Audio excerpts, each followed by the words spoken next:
On January 27, 1945, Soviet soldiers from the Red Army marched through the main gates of Auschwitz, a Nazi concentration camp in Poland, and encountered a scene that would forever mark one of the darkest chapters in human history. Before them stood thousands of gaunt, weary prisoners, men, women, and children, who had somehow survived a years-long nightmare under the brutal hands of the Nazis.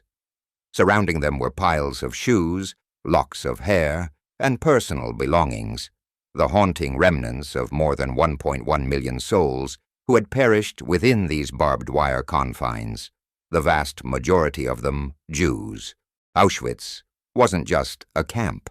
It stood as a chilling testament to systematic genocide, a grim arena where the essence of humanity was torn away and supplanted by a brutality so vast it defies comprehension. This isn't a tale confined to stark statistics or harrowing photographs. It's a saga of individuals thrust into the depths of despair, of fleeting moments of defiance against overwhelming odds, and of lessons so profound that the world must hold them sacred. Today we're embarking on a journey through Auschwitz, tracing its origins, unraveling the daily torments endured by its captives, exposing the unforgivable crimes committed behind its walls, and reflecting on the enduring consequences it wrought upon humanity. But to truly grasp this story, we must delve beyond the surface into the historical currents that gave rise to Auschwitz, the raw suffering of its victims, and the collective struggle to reckon with the monstrous legacy it left behind. This isn't just a recounting of the past. It's a stark reminder of our duty in the present and the future, the heart of the horror, cruelty, and survival at Auschwitz. Let's start by plunging into the most gripping and unforgettable aspects of Auschwitz, the elements that seize your attention and linger in your mind, how the Nazis killed with chilling precision using Zyklon B gas, their ruthless classification system, and the relentless, soul-crushing daily life inside the camp. Zyklon B, death in silence. One of the most terrifying methods of killing at Auschwitz was the use of Zyklon B gas in the chambers, a chemical originally developed as a pesticide that the Nazis turned into a tool of mass destruction on an unprecedented scale. Picture this: overcrowded trains groaning to a halt at Auschwitz-Birkenau, their cattle cars packed tight with men, women, and children uprooted from towns and cities across Europe, Poland, Hungary, France, the Netherlands, Greece, Italy, and beyond. As they spilled onto the platform, a place grimly dubbed the Ramp, SS officers clad in crisp uniforms stood ready, often joined by doctors like Josef Mengele, whose calm demeanor masked a sinister purpose. With a flick of a hand or a nod, they divided the arrivals into two stark fates. The able-bodied were spared for grueling labor, while children under 14, elderly grandparents, expectant mothers, and the infirm were directed toward what they were told was a cleansing shower. They were ushered into buildings carefully disguised as bathhouses, complete with rows of fake shower heads mounted on the ceiling to sustain the illusion of safety and normalcy. Once the heavy doors clanged shut and locked tight, Zyklon B pellets were dropped through roof vents, releasing a lethal cyanide gas that filled the sealed chamber. Within 15 to 20 agonizing minutes, thousands of lives were extinguished, their desperate screams and frantic pounding against the walls giving way to an eerie, suffocating silence. Then came the Sonderkommandos, prisoners coerced into serving the SS, who grimly entered to remove the bodies, extracting gold teeth, shearing off hair for industrial use, and transporting the remains to massive crematoria. When the ovens couldn't keep pace, especially during the peak of 1944 as Hungary's Jews were funneled into the camp, the dead were burned in vast, open pits, the acrid smoke and stench of incinerated flesh rising into the sky. a grim shroud over the Polish countryside. What makes this even more devastating? Countless victims slipped into oblivion without a single record of their existence. The Nazis didn't bother documenting those sent straight from the trains to the gas chambers. No names entered into ledgers, no identities preserved, just ashes mingled with the earth.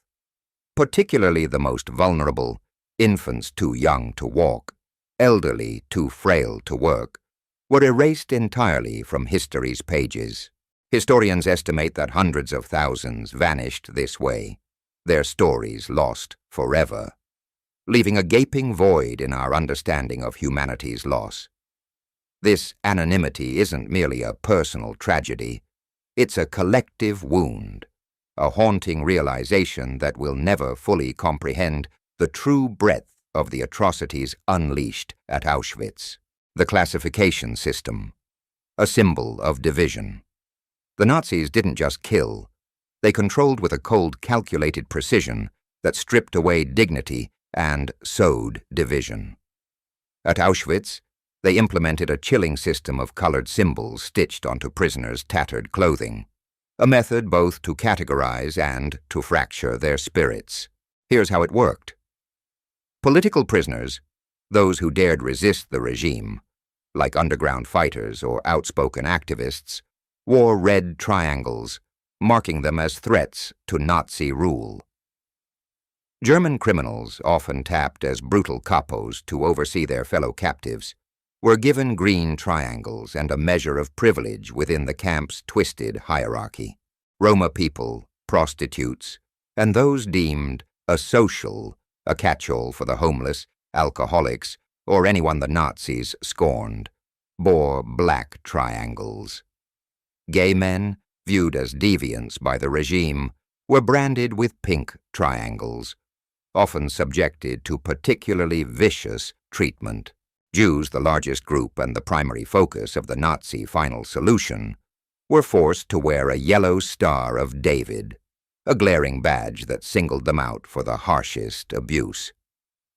Alongside these symbols, a letter such as P for Polish, F for French, or SU for Soviet Union indicated their nationality, adding another layer to this dehumanizing catalog.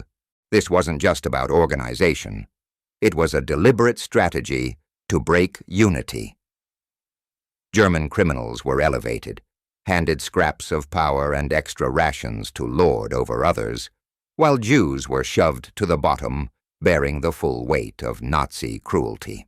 This pecking order crushed any hope of solidarity, ensuring prisoners were too divided, too broken to mount a collective stand against their tormentors. Daily life, hell on earth. Life inside Auschwitz was an unrelenting gauntlet of misery, a ceaseless struggle against starvation, sickness, and violence that turned human beings into mere shadows of their former selves. Each day began at 4:30 a.m., when a shrill bell pierced the icy pre-dawn darkness, rousing prisoners from their cramped wooden bunks. 5 or 6 squeezed onto a single narrow slab, their bodies pressed together for fleeting warmth. They staggered outside for roll call, lining up in the bitter cold of Polish winters, where temperatures could plummet to -20 degrees Celsius, or the oppressive heat of summer, standing for hours as SS guards meticulously counted every head. If someone had escaped or succumbed overnight, the process stretched on, sometimes until midday, with those who faltered beaten mercilessly or strung up as a grim lesson to the rest. Then came the labor, 10 to 12 hours of back-breaking work with no respite. Some were marched to factories like the Buna plant at Monowitz, hauling tons of materials without gloves or boots, their hands blistered and bleeding. Others toiled in coal mines, laid roads through muddy fields, or dug trenches for the German war effort, their bodies pushed beyond endurance. Falling short meant a capo's club across the back or an SS bullet to the head, a swift end to a life already teetering on the edge. Food was a cruel mockery of sustenance, a scrap of black bread laced with sawdust, a thin soup of potato peels, roots or weeds, perhaps a sliver of artificial cheese or jam, if luck held. Just 300 to 500 calories a day. Starvation gnawed at them, claiming lives by the thousands, while diseases like dysentery, typhus, and tuberculosis swept through unchecked. The barracks at Birkenau were flimsy wooden shacks, icy drafts seeping through cracks in winter, offering no shelter from the elements.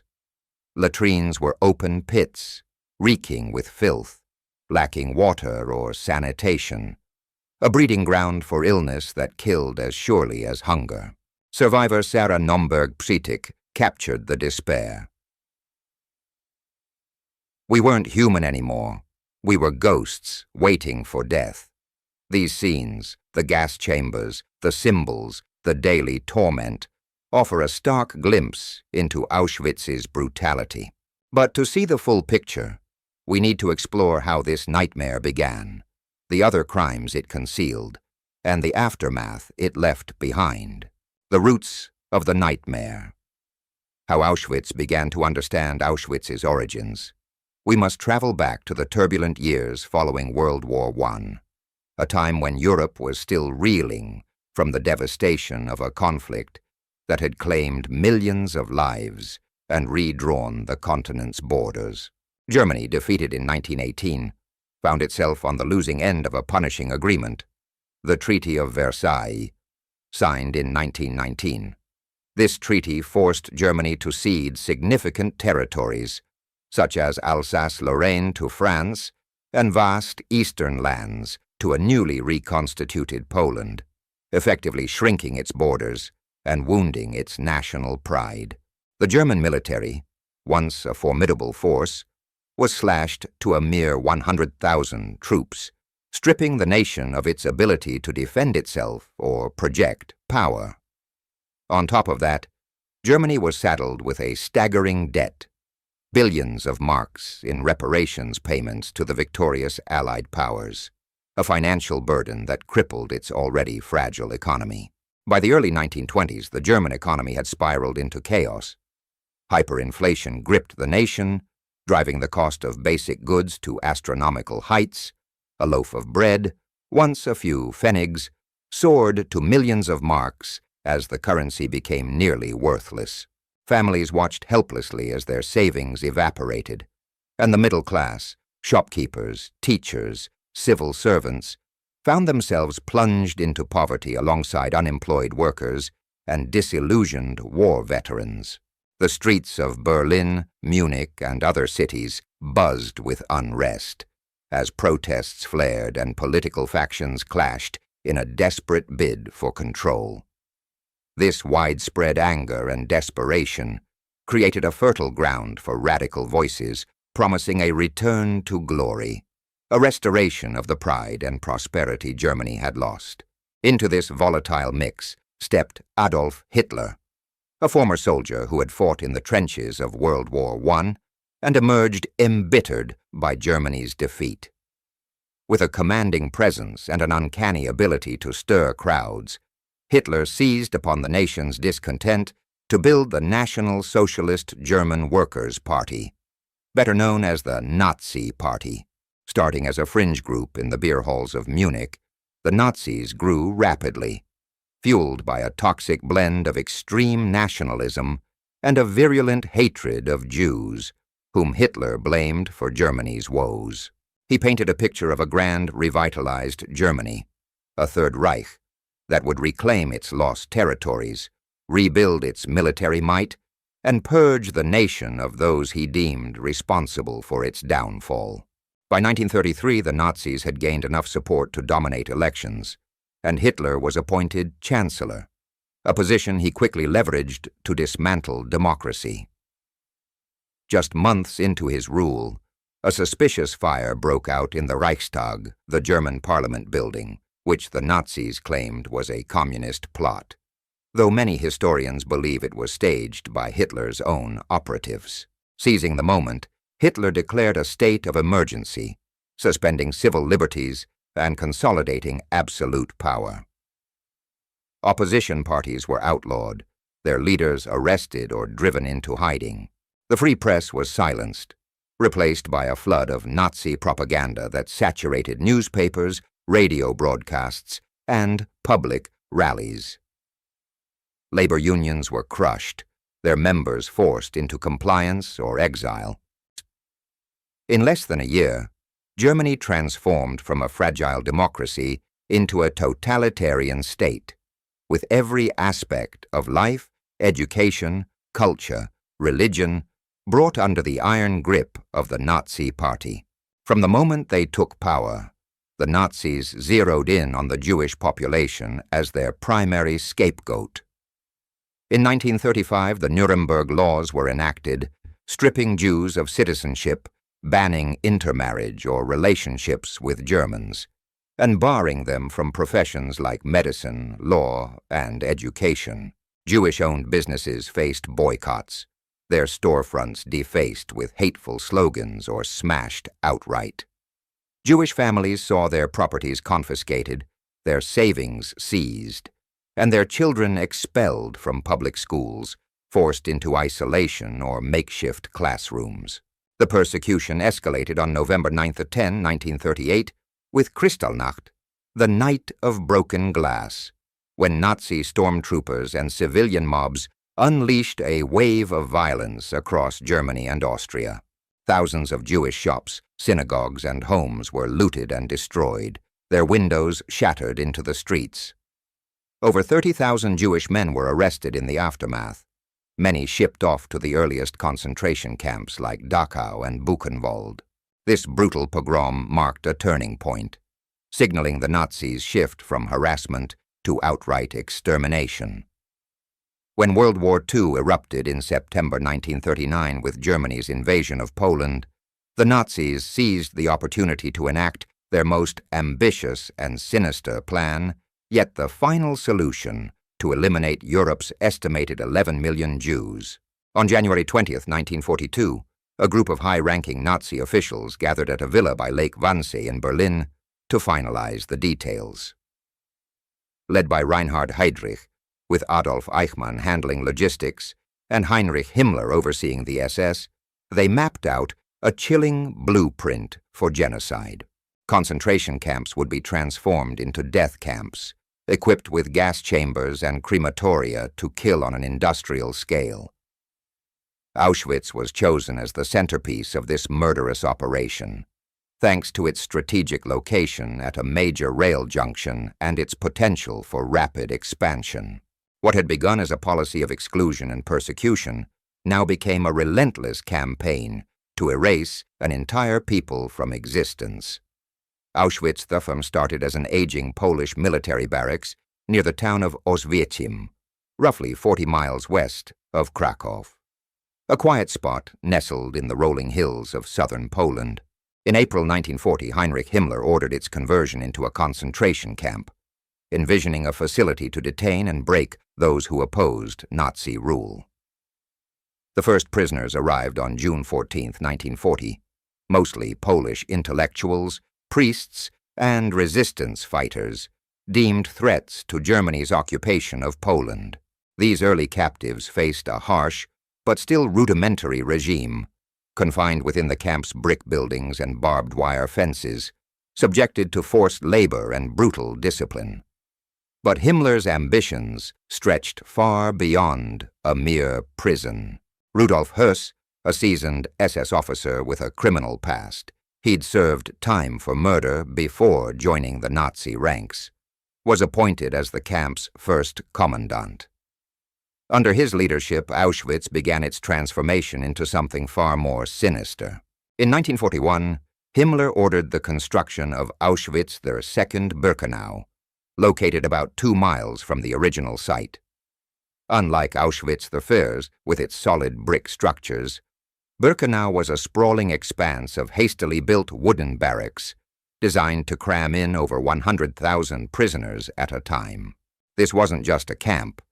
It was a killing machine, equipped with gas chambers and massive crematoria, capable of disposing of thousands of bodies daily.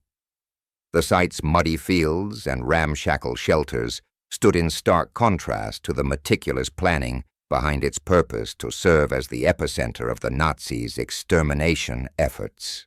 Birkenau's construction marked a turning point, shifting Auschwitz from a detention center to a factory of death, where efficiency and scale became the hallmarks of the Holocaust. The Auschwitz complex didn't stop there. It grew into a sprawling network of over 40 subcamps, each with a specific role in the Nazi machine. Auschwitz. I remained the administrative nerve center, housing the offices and quarters of the SS staff who oversaw operations. Auschwitz II Birkenau became the primary extermination hub, its gas chambers and crematoria churning through victims with horrifying precision. Auschwitz III Monowitz emerged as a labor camp, feeding workers into the Buna synthetic rubber plant run by the German industrial giant IG Farben, where prisoners were exploited until they dropped.